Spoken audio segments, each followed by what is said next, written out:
শেখ মুজিবুর রহমানের যে মূর্তিটা ছিল, দেখি অসংখ্য মানুষ সেই মূর্তিকে দড়ি বেঁধে টেনে ইঁচড়ে ফেলে দিচ্ছে। খারাপ লেগেছে কেন?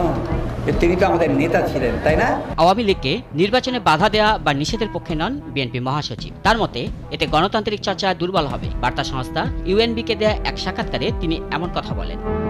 যেখানে শহীদের রক্তের দাগ এখনো শুকায়নি, যেখানে বিচার হয়নি, যেখানে এই যে আমাদের শহীদ যেটা বলেছেন, তিনি বলেছেন যে আওয়ামী লীগকে আসন্ন জাতীয় নির্বাচনে অংশগ্রহণে বাধা দেওয়া বা ফেসিবাদী রাজনৈতিক দল হিসেবে নিষিদ্ধ করা উচিত নয়, তিনি এটা বলেছেন। এবং কারণ উভয় কর্মকাণ্ডই গণতান্ত্রিক চর্চাকে দুর্বল করবে। তিনি গণতন্ত্রকে একটু বেশি গুরুত্ব দিতে চাচ্ছেন। কিন্তু গণ অভ্যুত্থানের পরে বা বিপ্লবের পরে এই ধরনের বক্তব্য মানুষ গ্রহণ করে না। ইতিমধ্যে আপনি দেখেছেন যে এই বক্তব্য নিয়ে প্রতিক্রিয়া শুরু হয়েছে, সমালোচনা শুরু হয়েছে।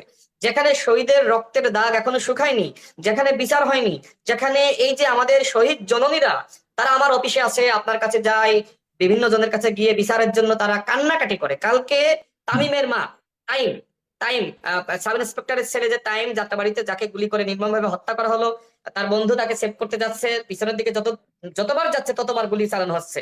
সেই ছেলেটির মা আমার কাছে এসেছিলেন আমাদের অফিসে, এবং আমি এর আগে আরেকদিন এসেছিলেন, তখন আমি স্বরাষ্ট্র উপদেষ্টার সাথে কথা বলেছি। গতকাল আসলেন, তাকে ফোন দিয়েছি, তিনি রিসিভ করতে পারেননি, হয়তো ব্যস্ত। আমি এরপরে ডিবি প্রধানের সাথে কথা বলেছি।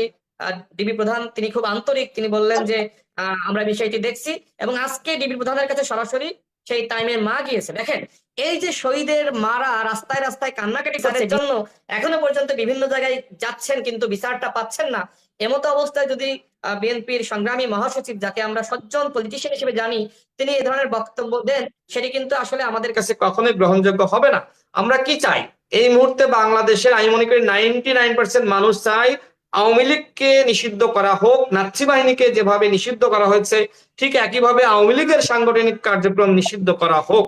এবং একই সাথে শুধুমাত্র আওয়ামী লীগ না, জাতীয় পার্টির মতন যারা দোসর রয়েছে, 14 দলে যারা ছিল, যারা ফেসিবাদ এবং ফেসিবাদের দোসর, সবার রাজনীতি কিন্তু এই মুহূর্তে নিষিদ্ধ করার একটি প্রশ্ন এসেছে।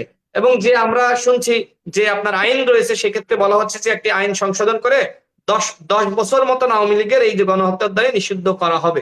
কিন্তু দেখেন, আমরা যেটা মনে করি পৃথিবীর ইতিহাসে কোথাও কিন্তু গণহত্যা করার পরে কোনো দল কিন্তু রাজনীতি করতে পারে নাই। সেই জায়গায় যদি আগামী নির্বাচনে আওয়ামী লীগ নির্বাচনে অংশ নেয়, তাহলে কি হবে? তাহলে গণহত্যাকারীদেরকে রাজনীতি করার আবার অধিকার ফিরিয়ে দেওয়া হবে। এর দায় কি আমাদের সংগ্রামী মহাসচিব নেবেন না?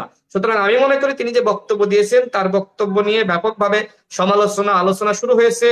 তার দলও আমি মনে করি এই মুহূর্তে তার বক্তব্য ভালোভাবে নেয়নি। আমার মনে হয় যে তিনি তার বক্তব্য অবশ্যই প্রত্যাহার করবেন, কারণ এই ধরনের বক্তব্য এই মুহূর্তে মানুষ শুনতে চায় না। মানুষের হৃদয়ে আঘাত করে, বুলেট যেভাবে বিদ্ধ করে বুক ফেটে যেমন রক্ত বের হয়, ঠিক মহাসচিবের বক্তব্যে মানুষের হৃদয় খান খান হয়ে গেছে। এবং একই সাথে তবে আমি মনে করি যে এটি বিএনপির দলীয় বক্তব্য না, আমার যেটি মনে হয় এটি মহাসচিব হয়তো রাজনৈতিক বক্তব্য দেন, অনেক কথা বলেন, কথা বলতে গিয়ে হয়তো এই বক্তব্য তার কাছ থেকে এসেছে।